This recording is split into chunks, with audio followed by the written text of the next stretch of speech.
I feel like you can't avoid talking about politics within the workplace unless you could create some kind of guidelines. If companies say that, hey, you can't have political discussions here, it's impossible because most of the people you're working together, you're going to have the conversations. So HRs might come in, bring some policies around it. But what is the role of other technical leaders around this particular concept?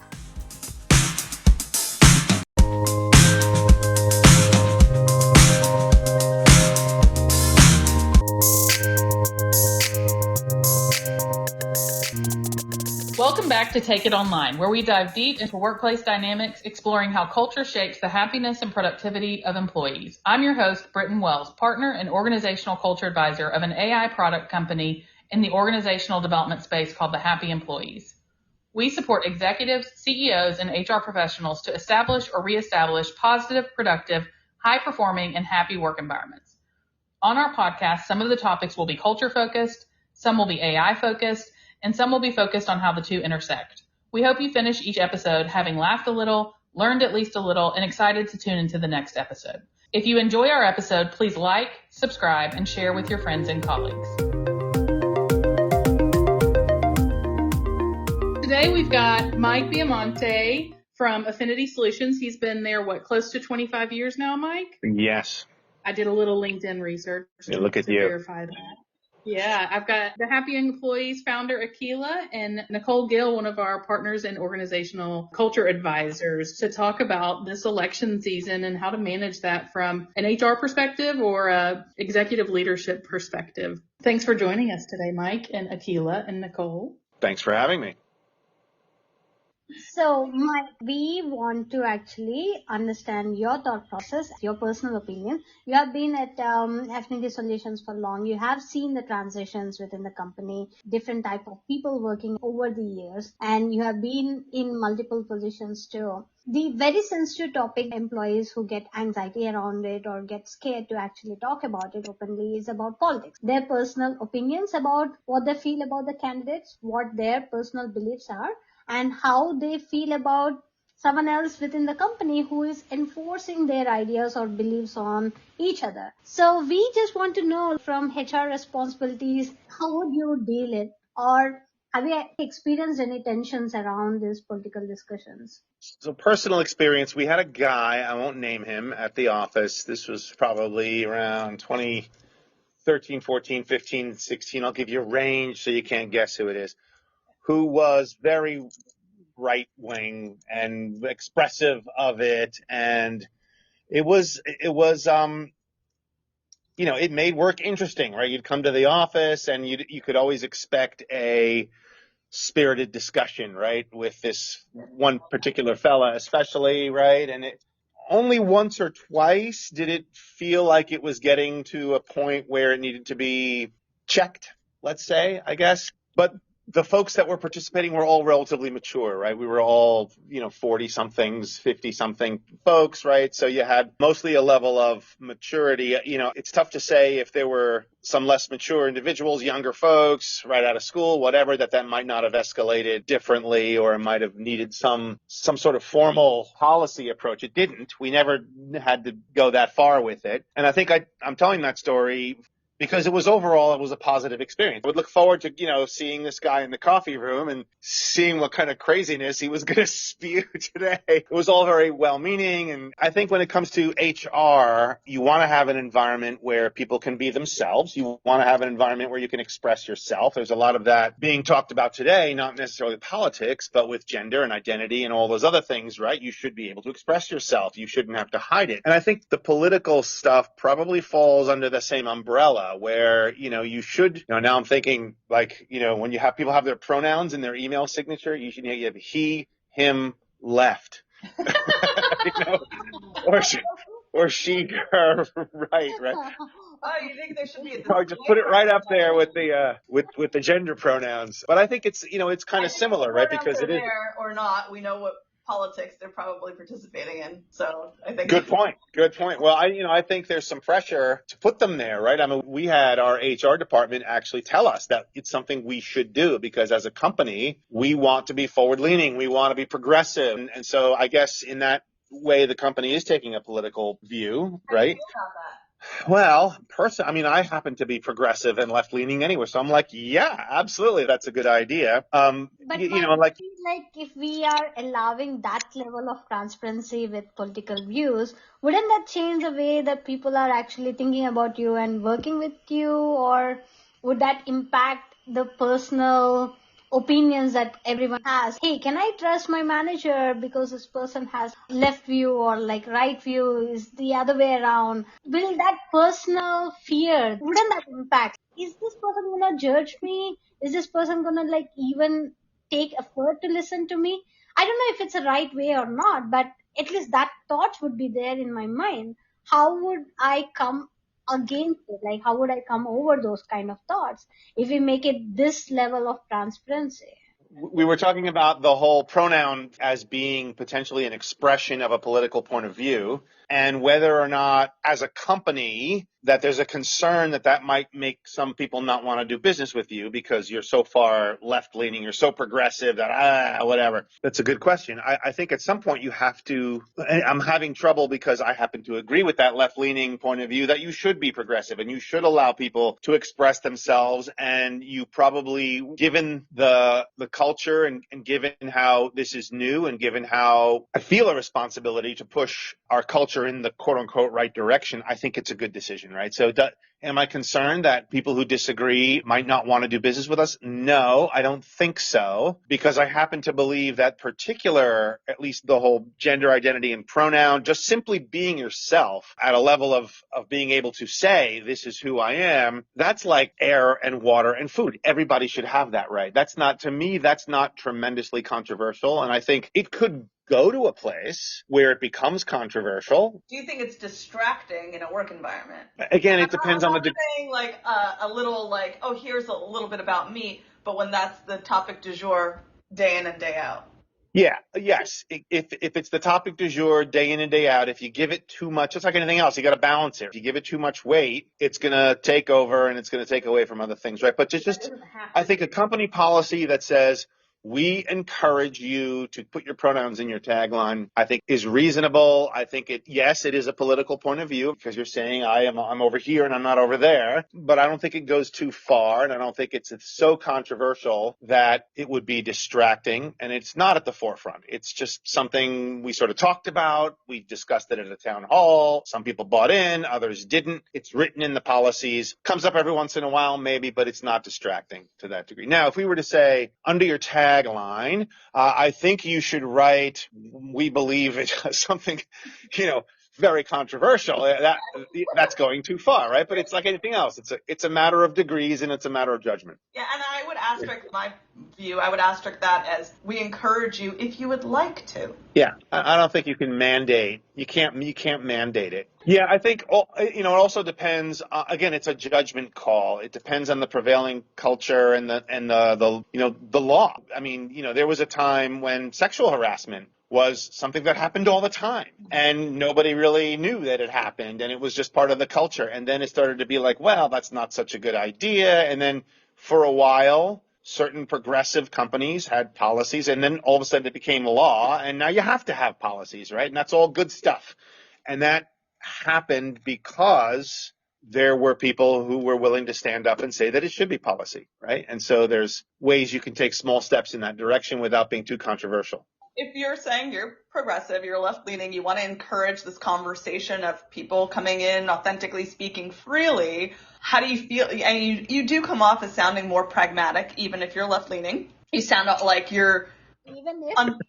Even if. I mean, whatever. I'm just saying. Meaning that, because the conversation that we had before, just peppering that in, is that it has to be non-hypocritical. So that means that if we're opening up the floor, that means that it has to be on all different sides of that political. Sure. Yeah. Sure. Absolutely. So if somebody under their tagline wants to write, as the recommended, they want to write unapologetically male, something like that. Yeah. How do you feel about that? Right. Where they're expressing, in a way that a little disdain for the policy. You know, a little bit of It's like a disdain little for the bit policy, like, a little bit of like, I think this is a little, this is a little, I don't know what the insulting word would A be, but little this is much. beyond my Just a taste, little let's say. much. Yeah. yeah. So if I saw somebody's pronoun was literally that, I don't think that would be in violation of policy, right? Because we did say, go ahead and put your pronouns there. And if you want to express your personal political view in that manner, we opened the door to let you do that, right? We said that we encourage you to put your pronouns there. And there are people. Someone feels like that's violence and that's like violating them. How do you deal with that? Now you're a CTO or COO and you're now this is my nightmare. I'm in admin hell because now I'm policing all of this. Now you've got Yeah, someone who's I mean, mad well, because that's too aggressive and kind of isolating. It's a microaggression. Yeah. yeah, sure it is. I mean, if somebody complains, if somebody says, I feel that that's aggressive, I feel that that's inappropriate, then you have a discussion, right? And then you address the policy, right? If it happens again, if the person won't back down, if it happens again, then you've got to rethink the policy, right? Any good corporate policy needs to be living and constantly under review. And we have said before, the point is that it would be great if companies were transparent about who they are and what their mission is. And so if they say we want to be apolitical, if they say we want to be progressive, whatever, then at least it provides choice to the people who are joining the organization. And then, hey, you knew it. Yeah, we kind of hammered in the last episode that was specifically on election season about whether we're talking about freedom of speech versus freedom of choice of where you work, right? You're not going to be put in jail if you break a company policy about not wearing a whatever shirt to work, but you might get fired because you broke a company policy. And so it's your choice to work for an organization who has these policies. And it's your choice if you decide to engage in behaviors that are not complicit with those policies. But, at the end of the day, you might not have a job. Yeah. Mike, I'm more curious to understand from these kind of conversations, these kind of tensions. Do you think this happens in one department more versus the other? Tech versus sales or tech versus product? Do you think the type of work and the type of environment that people are in? See, salespeople are supposed to be more social. They are supposed to have a lot more conversations than just talking about the company. They tend to have more political discussions versus a tech person. They are more technical. They have very precise, even though they are not social, it's okay. Their profession is not allowing or making them to have this kind of conversations. Do you think that kind of create a friction within the departments, or one department is more biased with this kind of discussions versus the other? Yeah, no, you're 100% correct. There's no doubt that the personalities that are conducive to success in sales are different than the ones that are conducive to success in tech. By its nature, sales is a very gregarious, outgoing, talking, joking. I mean, how often do salespeople create connections over drinks? Drinking is arguably part of the job when you're in certain sales, right, organizations and in certain industries. So, Mike, kind of getting back to this year being an election season and a highly controversial election season yet again, where we've got lots of, you don't think so? What controversy? No, I'm kidding. Just, a highly polarizing election season. And how do you feel like, so one thing that we touched on in the last pod about the election season was it's important to be an inclusive environment, right? Just to your point of, if you would like to list your pronouns, we encourage you to do so. We want to be inclusive in that, right? And Nicole's point of making sure that there's not kind of some built-in hypocrisy there, because inclusivity then has to bend to political affiliations potentially, and those political stances that you may have or religious stances that you may have, which then impact how you feel about gender identity or things of that nature. And so how do you navigate an effort to be inclusive, but also every workplace is not for everyone, and balancing that? Yeah, I'm reminded of the I just had to Google it real quick. The paradox of intolerance, right? I think Karl Popper was the first to formulate it. And I read an article recently where somebody had sort of resolved it, right? Essentially, tolerant society will tolerate everything except intolerance, right? So there's a guideline there, right? Somebody who is, using the example from before, who is purposely contradict or trying to draw negative attention to a policy of tolerance is by definition being intolerant. And that's the one thing tolerance doesn't have to tolerate. If you believe this Times article, I think it was the Times, politically it's the same thing, right? We'll all just be tolerant of each other. You can express your views as long as your views aren't intolerance. So for that person, right, that said unapologetically male, they could have done something else. They could have said like existing, right? It's still sarcastic, but you're not doing anything with that, right? Like it's still just kind of, I don't know, it's a lesser way of doing it, whatever. Yeah, it's a matter of degrees, right? You can have a problem or a small manifestation that's not a problem. Maybe it's not a problem. Nobody's offended, whatever. It's like, does it require disciplinary action? Probably not. Does it start to reek of intolerance? Yeah, maybe it does, but nobody's complaining, right? So I mean, it's all a matter of degrees and a matter of just keeping an eye on it and keeping the conversation going. Well, it reminds me of a story where we wanted to have people share a recording of their name so that way people would know how to pronounce it. Now, totally cool, and it makes sense, but people felt that if it's not applied to all, then it specifically forces people with more difficult names to be forced to be the ones who are using it. So then you would have a name like Mike, which is Mike. I'm sorry, Nicole, that's actually Mike. Sorry. Exactly. And in some cases it could be, but you would have the person that was that like, no shit, it's Mike, like person. And right. Then you'd be like, Mike. And then somebody could choose to get offended by it. Somebody could choose to find it humorous. Somebody could choose to be like, why is Mike the person that's the example here? So you have to have some level of critical thinking. And then I get backlash with the like, not everybody has that degree of critical thinking. So everyone may not have critical thinking, Nicole, but at least everyone should possess common sense. So at this point, it comes down to that, like, a basic common sense that you need to have what is tolerable in a workspace versus not.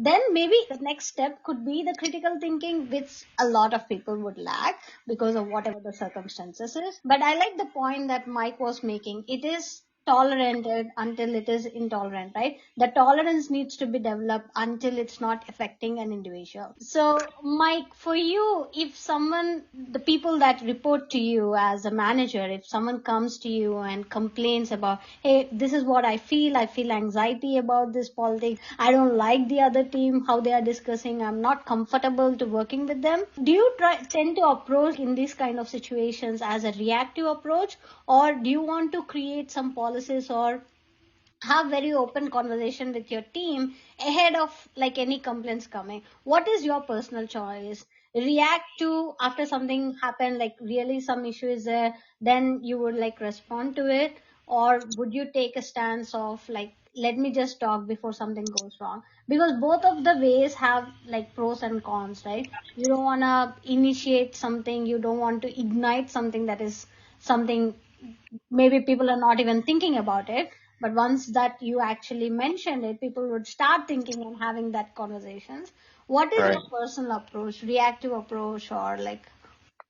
I can't answer that question in advance. I don't have a hard policy on which of those two things I would do in that situation. The first thing I would do is listen. Whoever has the complaint, listen to the complaint, and I would use, what we say, common sense, right? Common sense and judgment. And, I would, make a judgment call then and there, right? So the first thing probably I would try to do is like, okay, well, maybe, are you being a little bit intolerant in your complaint, right? What is it you're actually complaining about? You're feeling offended, you're feeling repressed. Why do you feel that way? I'm not going to psychoanalyze, but I would dig in just a little bit to see how strong the complaint really is and how reasonable the complaint really is, and I would have to exercise judgment. So would I then address it with the team? Maybe. Would I, at a team meeting, would I say, hey, so-and-so was offended by this and it's something we all need to think about? Maybe. Maybe I might speak individually with the one person who did the thing that offended the first person. And it's distinctly possible I might just, as we said earlier, not everybody is cut out to work at every company. I might just keep it self-contained to the complainer. And I might come to the complainer and say, look, I thought about it. Personally, I think you're being unreasonable. I talked to somebody else. I talked to HR. I got a couple of advisors. I shared the situation. We all think you're being unreasonable to lodge this complaint. So we're not going to do anything about it because it's a silly complaint. I mean, that, bias. That's on the table. That kind of response is on the table. That's true. And that's why, I feel really good about our product, Happy Employees. These kind of situations can be actually monitored in the background. It doesn't pinpoint an individual person talking about or making this kind of comments or being showing their political views in a passive aggressive way, but it happens in the background, and our product like Happy Employees can monitor this in the background, can analyze it and give some kind of insights, right? Trigger points to the managers, to HR saying, hey, there is some conversation going on. It is creating some kind of tension. It is showing some passive aggressiveness, so that managers like you or HRs can actually take actions upon that point, because this happens in the background. Nobody knows what is really happening. So Right. The product could actually help educating managers to give this kind of chance. You know what? This is the level of tolerance going on within your team. Your tolerance level of your team is 70%. Maybe you should be critical. This is a time that you should make an action around it. Right. Not even necessarily that the product would trigger or cause an action, but it provides confidence and reference when you're trying to decide if an action needs to be taken based on some other thing. Right? The example that we were just talking about, you have an employee who says, I feel offended by this thing, and you're going, okay, I wonder how many other people feel that way, right? Now you're proactively looking, and you've got some data to go to say, I don't see any indication of that anywhere except you, right? Exactly. Or the reverse, or you know what? You're the first person who spoke, but now that I'm looking at it and I'm really looking at the assessments that the Happy Employee is giving me, I'm starting to see that maybe you're right. Maybe there is something there. Yeah. Yeah, that's great. That's the right way to put in, giving that confidence for managers to manage well their employees, their team members, to validate and also to evaluate the complaints that are coming through, right? And being more Definitely. proactive around it. That's perfect. Well, this Yeah. is really good. Thank you, Mike, for all your insights. This was very helpful. I thank you. This was fun. Mike, it has been a pleasure.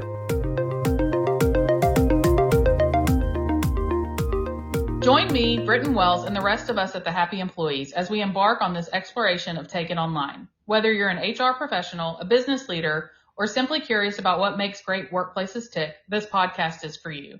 Thank you for tuning in to our latest episode. Until our next episode, remember, a positive culture is not just a goal, it's a journey.